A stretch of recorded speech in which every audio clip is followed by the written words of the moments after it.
विद्यार्थी मित्रांनो, इयत्ता 12वीचा जो सिलेबस आहे त्यामध्ये लेसन 1.1 आणि 1.2 तसेच जे पोएम सेक्शन आहे त्यामध्ये 2.1 आणि 2.2 हे पोएम आपण अभ्यासलेले आहेत. तर त्यावरती ऑनलाईन टेस्ट आपण कशा प्रकारची देऊ शकतो याविषयीचा डेमो तुम्हाला मी आज या व्हिडिओमध्ये दाखवणार आहे. काही मल्टिपल चॉईस क्वेश्चन्स तयार केलेले आहेत मी तुमच्यासाठी. चला तर मग पाहूयात आपण कशा प्रकारे ऑनलाईन टेस्ट देऊ शकतो. जी आहे 1.1, 1.2, 2.1 आणि 2.2 या सिलेबसवरती. सगळ्यात अगोदर इथे तुम्हाला काही फील्ड्स आहेत ते भरावे लागतील. पहा इथे लिहिले स्टुडंट्स नेम असेल तर मी इथे इन शॉर्टमध्ये लिहित आहे. माझं नाव ABC मी लिहित आहे सपोज. त्यानंतर तुमचं स्टँडर्ड डिव्हिजन वगैरे जे आहे ते फील्ड्स तुम्हाला इथे कंपल्सरी असतील जे की तुम्ही फिल करायचे आहेत. त्यानंतर आपण पाहूयात क्वेश्चन 1 जो आहे ते कशा प्रकारे आपण सबमिट करायचे आहेत. हा मी पहिला प्रश्न रीड करते. The astrologers professional equipments are. आता जे लेसन आहे त्या लेसनमध्ये दिलेले आहेत त्याचे प्रोफेशनल इक्विपमेंट्स. तर 4 ऑप्शन्स आहेत त्यातला एक करेक्ट असणार आहे. पहा, cowrie shells, lemon and chilli, obscure mystic charts, notebook, bundle of palmyra writing.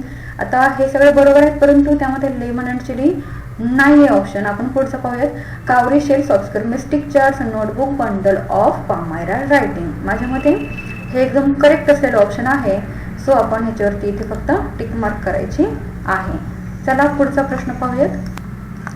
हा सेकंड क्वेश्चन मी रीड करते. An astrologer sat under the bough of dash dash tree. आपण पाहिले बाउच म्हणजे जे की फांद्या आहेत, ब्रांचेस आहेत ट्रीच्या, त्याला आपण बाउच बोलतोय. तर कोणत्या झाडाखाली बसला होता ॲस्ट्रोलॉजर? थोडक्यात पहा इथे ऑप्शन्स आहेत मँगो, बनियान, टॅमॅरिन ट्री अँड नीम. लेसनमध्ये जे आन्सर आहे ते आहे टॅमॅरिन ट्री म्हणून मी इथे क्लिक करत आहे. पहा next question. A vendor of fried groundnut gave his ware a fancy name each day. The names वर.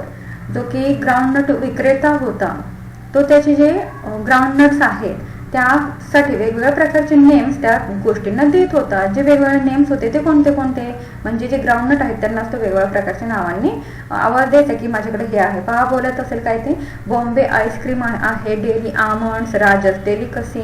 त्यानंतर लिहिले chocolate ice cream, Delhi almonds and Rajas delicacy. पुढचं ऑप्शन पहा Bombay ice cream, Delhi almonds, Rajas palace. And fourth option Bombay ice cream, roasted almonds and Raja's delicacy. आता लेसनमध्ये paragraph शोधून तुम्हाला answer लिहायचं की करेक्ट आन्सर काय आहे. सो लेसनमध्ये जे की दाखवलेलं आहे आपल्याला तर फर्स्ट आन्सर जे आहे ते करेक्ट आहे. पहा Bombay ice cream, Delhi almonds and Raja's delicacy. So I click here. See the next question.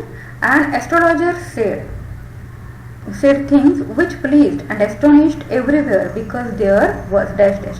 Astrologer अशा प्रकारच्या थिंग्स सांगायच्या लोकांना की जे लोकांना प्लीज्ड म्हणजे आनंदी आणि आश्चर्यचकित करायच्या. आणि त्याच्या मागचं कारण काय होतं पहा. He saw the horoscope properly. तो लोकांचा हॉरोस्कोप जो आहे तो अतिशय प्रॉपरली म्हणजे कुंडली जी आहे ती अतिशय व्यवस्थित चेक करायचा. नंतर आहे a matter of study, practice and shrewd guesswork. त्यानंतर and astrologer was most knowledgeable person. अतिशय हुशार माणूस होता. किंवा मग astrologer had already taken all the clients information. किंवा मग जे कोणी क्लायंट्स त्याच्याकडे येणार आहेत त्यांची इन्फॉर्मेशन तो अगोदरच काढत होता. आणि हा जो ऑप्शन आहे तो डिस्कस करायचा राहिला a matter of study, practice and shrewd guesswork. तर आपला लेसन जो आहे त्यामध्ये मात्र हेच आन्सर आहे की त्याला आता समोर माणूस आल्यानंतर त्याला त्याचा एक प्रकारचा स्टडी झालेला आहे की हा कोणत्या प्रकारचा माणूस असावा आणि कशासाठी आलेला असावा. तर आन्सर जे आहे ते सेकंड ऑप्शन करेक्ट आहे. मी इथे क्लिक केलेलं आहे. पहा see the next question. And astrologer left his village dash dash miles away. किती माइल्स तो मागे सोडून आलेला होता त्याचं गाव. पहा 100 miles, a couple of 100 miles, 300 miles and 2.5 miles. तर लेसनमध्ये जे आहे ते लिहिलेलं आहे अ कपल ऑफ 100 माइल्स म्हणजे जवळजवळ 200 माइल्स तो मागे सोडून आलेला होता. सो मी इथे क्लिक करते. That is the right answer. Next question discuss करूयात. And astrologer charge dash dash price per question. Per क्वेश्चनचा जो चार्ज होता ॲस्ट्रोलॉजरचा तो किती पैसे होता? पहा 4, 1, 2 अँड 3. तर पर क्वेश्चनचा जो चार्ज आपल्या लेसनमध्ये दिलेला आहे तो होता 3 पाईज. मी इथे क्लिक केलेला आहे. पहा नेक्स्ट क्वेश्चन काय आहे. He had never open his mouth until other had spoken for at least dash dash minutes.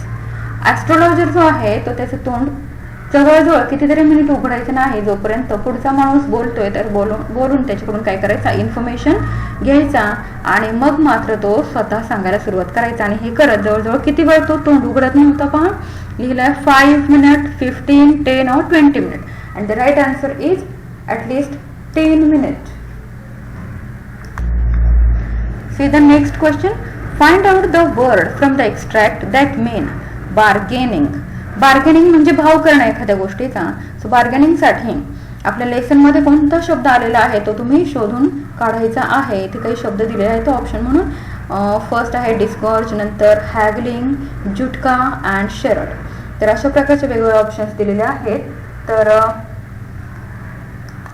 तर करेक्ट ऑप्शन जे आहे बार्गेनिंग साठी ते आहे हॅगलिंग, म्हणजे बार्गेनिंग करणे. मी इथे क्लिक करते. पहा, the deal between astrologer and stranger ended with dash dash rupees. की एस्ट्रोलॉजर आणि जे एक स्ट्रेंजर माणूस होता त्यांच्यातले जे बार्गेनिंग चाललं होतं ते कुठे येऊन थांबलं, किती रुपयांपर्यंत. तर इथे ऑप्शन्स दिलेले आहेत पहा, 1, 2, 3 and 4 rupees. So correct option is 1 RuPay. Next question is the name of the stranger was dash dash. जो की स्ट्रेंजर अनोळखी व्यक्ती होता त्याचं नाव काय होतं, गुरु, गुरुजी, नायक और गुरुनायक. तर जे की लास्ट आन्सर आहे ते एकदम करेक्ट ऑप्शन आहे म्हणून मी इथे क्लिक करते की गुरुनायक असं त्या स्ट्रेंजरचं नाव होतं. See the next question. One of the following does not belong to the word of courtesy. Courtesy याचा अर्थ विनयशीलता. तर याच्याशी रिलेटेड नसलेला जो शब्द आहे तो आपल्याला शोधायचा आहे. सो कर्टसी असलेले जे वर्ड्स आहेत ते आपण यापूर्वी डिस्कस केलेले आहेत. पहा, इथे आहे थँक्यू, नंतर प्लीज, स्काउंड्रल अँड सॉरी. तर आपल्याला माहिती आहे थँक्यू, प्लीज, सॉरी हे सगळे शब्द आहेत जे कर्टसी दाखवतात. परंतु ह्यातला हा जो वर्ड आहे स्काउंड्रल हा मात्र कसल्याही प्रकारची कर्टसी न दाखवणारा शब्द आहे. त्याचं मिनिंग यापूर्वी देखील आपण डिस्कस केलेलं आहे. मी इथे क्लिक करते. C the next question is that. आता इथून जे आहे ते आपला चालू होतोय 1.2 जो लेसन आहे आपला ऑन सेइंग प्लीज त्यावरचे क्वेश्चन्स आहेत काही. पहा, the young lift man through the passenger out of his lift. The offence was about the question of. तो जो लिफ्टमॅन आहे त्याने काय केलं तर पॅसेंजरला त्याच्या लिफ्ट मधून बाहेर ढकलून दिलं. आणि पहा, the offence was about the question of, की कशाचा प्रश्न होता त्या दोघांमध्ये. पहा, थँक्यू, एक्सक्यूज मी, प्लीज और sorry. So offence was, offence म्हणजे गुन्हा काय केला त्याने आणि कशावरती प्रश्न उठवला होता ते म्हणजे प्लीज. तुम्हाला माहिती आहे सहज सहज सांगता येणार उत्तर आहे कारण लेसनचंच नाव आहे on saying please, about the question of please. हा जो पॅसेंजर आहे तो त्याला प्लीज म्हटलेला नव्हता आणि म्हणून तो पुढचा पूर्ण लेसन आहे. आपण पाहूयात next question. State the following sentence is true or false. Discourtesy is a legal offence. हे जे स्टेटमेंट आहे ते ट्रू आहे की फॉल्स ते आपल्याला सांगायचं आहे. आणि यामध्ये दोनच ऑप्शन्स येतात ट्रू फॉल्सला म्हणून इथं ऑप्शन्स देखील आपल्याला दोनच दिलेले आहेत.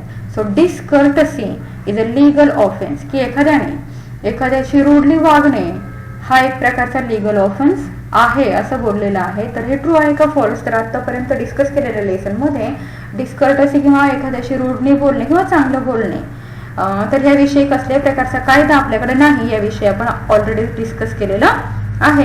त्यामुळे नक्कीच हे जे सेंटेन्स आहे ते आहे false. See the next question. No legal system could attempt to legislate against bad manners. एक वाक्य दिलेलं आहे आणि ब्रॅकेटमध्ये सांगितलं यूज बी एबल टू. जसं की आपलं डुएल डायरेक्टेडला असतं ग्रामरचं सेंटेन्स त्या प्रकारे सेंटेन्स आहे आणि आपल्याला एबल टू यूज करायचं आहे. सो नो लीगल सिस्टीम कुड. जरी पण इथं बी एबल टू वापरायला सांगितलेलं असेल तरी पण आपल्याला इथं दिसते की नो आहे म्हणजेच आपल्याला एबल टू नाही तर अनेबल टू यूज करायचं आहे. आणि ज्यावेळी अनेबल टू यूज करतो त्यावेळी हा नो जो आहे वाक्यातला तो आपण काढून टाकतो. पहा, ऑप्शन्स काय दिलेले आहेत. Legal system was enable to attempt action against bad manners. त्यानंतर legal system is enable to attempt action against bad manners. Legal system enable to attempt action against bad manners. Legal system be enable to attempt action against bad manners. तर correct option जे आहे ते कसं ओळखायचं आपल्याला. तर no काढल्यानंतर राहते लीगल सिस्टीम इथे कुड आलेला आहे म्हणून मी इथे वॉज वापरणार आहे, कारण पास्ट टेन्स आहे म्हणून तर पास्ट टेन्स मी वापरले टू बीचं रूप. लीगल सिस्टीम वॉज आणि नो असल्यामुळे लिहितो आपण enable to attend. So first option जे आहे ते करेक्ट ऑप्शन आहे. See the next question is find out synonym for the word boorish. Boorish म्हणजे काय किंवा बुरिश साठी सिमिलर असलेला जो वर्ड आहे तो आपल्याला आपल्या लेसन मधून शोधून काढायचा आहे. तर इथे 4 ऑप्शन दिलेले आहेत पहा. सिव्हिल, सिव्हिल म्हणजे काय, आपण सगळा पूर्ण लेसन सिव्हिलिटी विषयी शिकलो की चांगली वर्तणूक. नंतर पोलाइट म्हणजे विनयशीलता, रूड म्हणजे अतिशय वाईट वागणे, एखाद्याशी रूडली बोलणे, आणि कर्टियस म्हणजे पण विनम्रपणा आहे आपण शिकलो. सो बुरिशचं जे मिनिंग आहे ते आहे रूड. मी इथं क्लिक करते, हे आहे आपलं राईट ऑप्शन और correct option. C the next question here. Complete the following sentence. एक सेंटेन्स दिलेली आहे जे आपल्याला कंप्लीट करायची आहे आणि जी लेसन मध्ये तुम्ही शोधा आणि तुम्हाला ती सापडेल. पहा, लेसन मध्ये सेंटेन्स आहे the law does not compel me to say. Law आपल्याला कॉम्पेल याचा अर्थ कंपल्शन करू शकत नाही. काय म्हणण्यासाठी ऑप्शन्स आहेत तिथे पहा. थँक्यू, एक्सक्यूज मी, प्लीज आणि सॉरी. तर आपल्याला करेक्ट ऑप्शन नक्कीच माहिती आहे. लेसनचं नाव काय आहे माहिती आहे सगळ्यांना, ऑन सेइंग प्लीज. सो पूर्णचं लेसन आहे तो आपला प्लीज या शब्दावरून झालेला वाद आहे. So the correct answer is please. See the next question here. Find reason. कारण शोधायचं आपल्याला एका गोष्टी मागचं, आणि कारण कशा मागचं पहा. The passenger did not say please to the liftman because. जो पॅसेंजर आहे तो लिफ्टमॅनला प्लीज म्हटला नाही. कारण आता लेसन मध्ये जे काही दिलेलं असेल त्यानुसार आपण फाइंड करायचं त्याचं कारण. पहा, the passenger was a rude person. का बरं म्हटलेलं नसावा, तर पॅसेंजर मुळातच रूड पर्सन असावा. किंवा the passenger himself had been henpecked at breakfast by his wife. आता हे सगळे जे आहेत उत्तरं हे आपल्याला लेसन मधून शोधायचे आहेत. बाकी बरंच दिलेलं आहे पहा. The passenger thought that it's not necessary. पॅसेंजरला वाटलं की प्लीज म्हणणं काही नेसेसरी नाही, फक्त तो बोलला टॉप, मला टॉप पर्यंत सोडवा म्हणून. सो जो लेसन आहे त्यामध्ये करेक्ट आन्सर आहे की ऑलरेडी ब्रेकफास्टच्या वेळेला त्याच्या बायकोबरोबर त्याचं काहीतरी भांडण वगैरे झालेलं असावं, हे लेसन मध्ये असलेलं वाक्य आहे. सो मी इथे क्लिक करते. See one more sentence. Complete the sentence that is we infect the world with a dash dash. की आपण आपलं एक प्रकारचं जे बिहेवियर आहे त्या बिहेवियरने काय करतो, वर्ल्ड आपलं इन्फेक्ट करत असतो. तर कंप्लीट सेंटेन्स कशा प्रकारे होईल पहा. लिहिलेला आहे गुड मॅनर्स आहे, इल ह्युमर्स आहे, इलनेस आहे की बॅड ह्युमर्स आहे. हे ऑप्शन्स दिलेले आहेत. लेसन मध्ये फाइंड आउट कराल हे वाक्य कंप्लीट कशा प्रकारे करायचे. तर लेसन मध्ये आहे आन्सर इल ह्युमर्स. आपले जे इल ह्युमर्स आहेत त्याने हे सगळं जग काय झालेलं आहे तर इन्फेक्ट झालेलं आहे. पहा पुढचा प्रश्न. No court can admitted a law which governed dash dash. की कोणत्याही प्रकारचा जो कोर्ट आहे तो मात्र अशा प्रकारचा कोणताही लॉ म्हणजे कायदा तयार करत नाही. कशाविषयीचा कायदा तयार केलेला नाही कोणत्याही कोर्टने. तर पहा इथे काही ऑप्शन्स दिले. पहा लिहिलंय फिजिकल हार्म. आता फिजिकल हार्मसाठी वेगवेगळ्या प्रकारचे कायदे आहेत आपल्याला माहिती आहे. नंतर आहे social civilities, speech, the tilt of eyebrows and moods and manners. की आपण समाजात कसं वागावं, कसं बोलावं, आपल्या आयब्रोजची ठेवण कशी असावी, आपले मूड्स आणि मॅनर्स कसे असले पाहिजेत याविषयी कायदा आहे का. So I think that is the correct answer. की हेच करेक्ट आन्सर आहे जे आपल्या लेसन मध्ये आहे. किंवा पुढचे ऑप्शन्स आहेत स्टोलन थिंग्स की एखाद्याच्या गोष्टी चोरणं याविषयी कायदे आहेत. किंवा to say please and thank you ह्यासाठी देखील कायदा नक्कीच नाही. परंतु हे जे आहे ते मोस्ट ॲप्रोप्रिएट आणि करेक्ट आन्सर आहे जे की आपल्या लेसन मध्ये दिलेलं आहे. म्हणून मी इथे क्लिक करते. पहा पुढील ऍक्टिव्हिटी.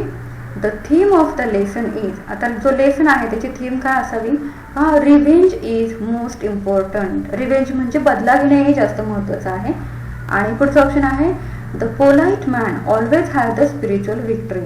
जो की पोलाइट मॅन असतो त्याला नेहमीच काय मिळते तर स्पिरिच्युअल विक्ट्री म्हणूयात की आतून शांतता किंवा आत्मिक विक्ट्री मिळते त्याला असं आपण म्हणूयात. पुढे पहा never say please, sorry, thank you to anyone. की कधीही कोणालाही प्लीज, सॉरी आणि थँक्यू म्हणू नये. आणि पुढचं आहे रूड पर्सन ऑलवेज विन, की जो कोणी रूड पर्सन असतो तोच नेहमी जिंकतो. तर डिस्कस केल्यावरून तुमच्या लक्षात येईल की हे नक्कीच ऑप्शन नसावं, रूड पर्सन हे देखील ऑप्शन नसावं. तर करेक्ट ऑप्शन आहे the polite man always has the spiritual victory. मी इथे क्लिक करते. आता इथे आपण जो की प्रश्न चालू होतोय, तर आपली जी पोएम आहे 2.1 song of the open road, त्या पोएमचे प्रश्न इथून चालू होत आहेत. सो आपण डिस्कस करूयात. पहा त्यातलाच पहिला प्रश्न काय आहे. In song of the open road the poet took his first step dash dash. पहा आन्सर दिलेत carefully, stressfully, unhealthy or light hearted. So poem मध्ये असल्यानुसार लाईट हार्टेडली. सो मी इथे क्लिक केलेलं आहे. नेक्स्ट क्वेश्चन पहा. The poet asked not any good fortune because. Poet कसल्याही प्रकारचं गुड फॉर्च्यून मागत नाही, कारण the poet need not to take anybody's good fortune. त्याला अशा प्रकारची कोणाची गुड फॉर्च्यूनची गरज नाही. ही हॅडंट फेथ ऑन फॉर्च्यून, किंवा हे जे फॉर्च्यून नशीब वगैरे आहे यावरती पोएटचा विश्वासच नाही. ही himself was a good Fortune. तो स्वतःच काय आहे तर एक गुड फॉर्च्यून आहे. लास्ट आहे someone other was his good Fortune. कोणीतरी दुसरं आहे जे की त्याचं गुड फॉर्च्यून आहे. पोएम मध्ये असल्यानुसार he himself was a good fortune हे करेक्ट आन्सर आहे. सो मी इथे क्लिक केलेलं आहे, तुम्ही पाहताय. त्यानंतर आपण पाहूयात पुढचा प्रश्न. To go for a journey which of the following place is sufficient for the poet. तर पोएम मध्ये जे की स्टांझा दिलेले आहेत ते व्यवस्थित आणि केअरफुली जर का रीड केले तर लक्षात येईल की कोणती प्लेस त्याच्यासाठी सफिशियंट आहे जर्नीसाठी. तर इथे काही ऑप्शन्स दिलेत पहा. मून, अर्थ, मार्स अँड ओशन. तर पोएम मध्ये लिहिलेलं आहे द अर्थ इज सफिशियंट. मी इथे क्लिक करते. नेक्स्ट ऍक्टिव्हिटी पहा. Choose the correct answer from the given alternative. की काही ऑप्शन्स दिले त्यातलं करेक्ट ऑप्शन आपल्याला सिलेक्ट करायचं आहे. आणि काय प्रश्न आहे पहा. Old delicious burdens the poet means. पोएटच्या मते ओल्ड डेलिशियस बर्डन्स म्हणजे काय तर पहा काय आहे तर टेस्टी फूड आहे का, stress of travel, the luggage of sweet memories of past. तर याचं जे करेक्ट आन्सर आहे ते आहे स्वीट मेमरीज ऑफ पास्ट. तर डेलिशियस दिलेलं आहे जे की फूडसाठी वापरलं जातं, परंतु फूड हे काही त्याचा आन्सर नाही. पहा पुढे. The open road signifies. Open road जो आहे तो काय सिग्निफाय करतोय तर पहा ऑप्शन्स आहेत. मोबिलिटी आहे, स्टॅबिलिटी आहे, एंड किंवा स्टॅग्नेट. आता स्टॅग्नेट म्हणजे एकाच जागी ठप्पपणे राहणे, एंड म्हणजे शेवट होणे, स्टॅबिलिटी म्हणजे देखील स्थिरपणे, आणि मोबिलिटी याचा अर्थ मूव्हिंग हिअर अँड देअर, की मोबिलिटी की कुठेतरी आपण जाणे इकडून तिकडे. सो ओपन रोड सिग्निफाईज करतो मोबिलिटी, हालचाल जी आहे, मूवमेंट जी आहे ती दर्शवतो, म्हणून मी इथे क्लिक केलेलं आहे. See the next question. Name the figure of speech from the following line. Line दिलेली आहे ज्याचे की आपल्याला काय करायचे फिगर ऑफ स्पीच लिहायची आहे किंवा ओळखायची आहे. लाईन पहा पोएम मधील काय आहे. I carry them men and women, I carry them with me wherever I go. पहा फिगर ऑफ स्पीच इथे दिलेले आहेत, त्यातून आपल्याला सिलेक्ट करायचे आहे. पहा इन्व्हर्जन लिहिलंय, सिमिली आहे, मेटाफोर आणि रिपिटेशन. तर व्यवस्थित वाचाल तर तुमच्या लक्षात येईल. आय कॅरी देम इथे आलेला आहे आणि पुन्हा आलेला आहे आय कॅरी देम. सो तेच वर्ड्स पुन्हा रिपीट झालेले आहेत, म्हणून आपण फिगर ऑफ स्पीच सिलेक्ट करतो इथे रिपिटेशन. पहा पुढचा प्रश्न. Name the figure of speech from the following line. पुढची एक लाईन दिलेली आहे, त्याची फिगर ऑफ स्पीच कोणती ते आपल्याला ओळखायची आहे. Afoot and light hearted, I take to the open road.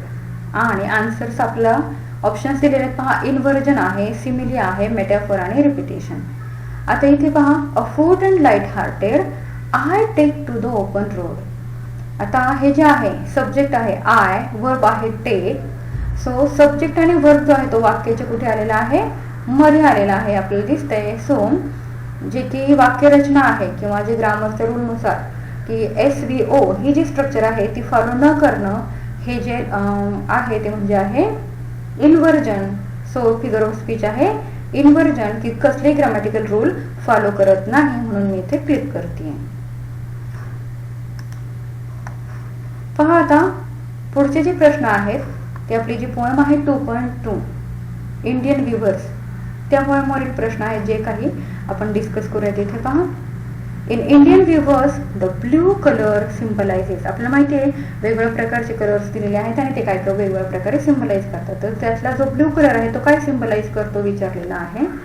तर ऑप्शन्स आहेत ॲडल्टहूड, यूथ, चाइल्डहूड आणि ओल्ड एज. सो हा जो ब्ल्यू कलर आहे तर ब्ल्यू कलर जो आहे तो न्यूबॉर्न बेबीसाठी जो रोब आहे तो बनवण्यासाठी वापरलेला आहे. सो मी इथे क्लिक करते चाइल्डहूड वरती. So childhood is the correct answer. See the next question here. In Indian viewers the purple and green colour symbolises. Purple आणि ग्रीन कलर जो आहे तो काय सिम्बलाइज करतो. तर पर्पल आणि ग्रीन कलरचं एक वेल जे आहे ते क्वीनसाठी विणायला घेतलेलं आहे व्ह्यूवर्सने आणि म्हणून ते जे कलर आहे ते सिम्बलाइज करतायत यूथ, कारण ते मॅरेज सेरेमनीसाठी तयारी चाललेली आहे म्हणून करेक्ट आन्सर आहे यूथ. त्यानंतर पहा पुढची ऍक्टिव्हिटी.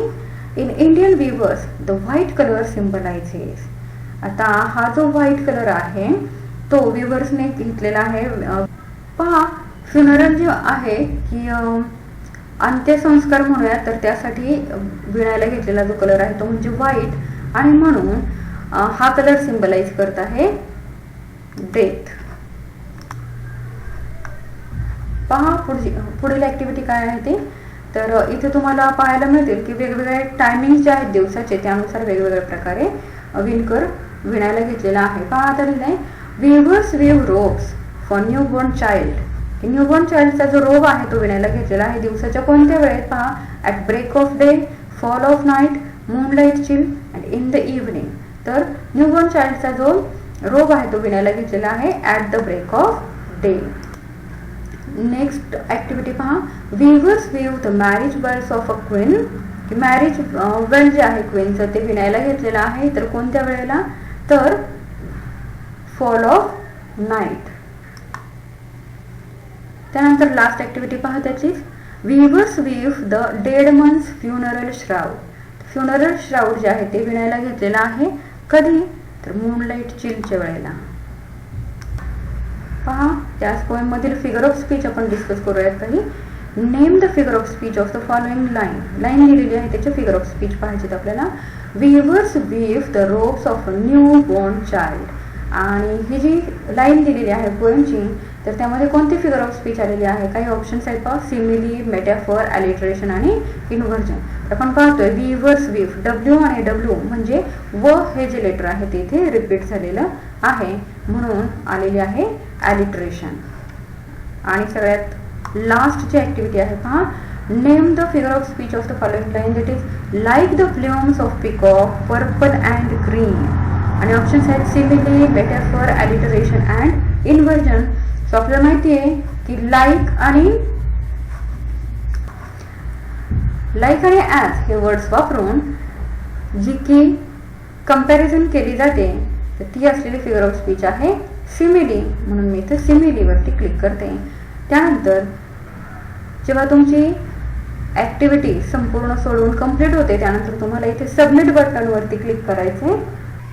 मित्रांनो व्हिडिओ जर आवडला असेल तर लाईक, शेअर, कमेंट आणि सबस्क्राईब करायला विसरू नका.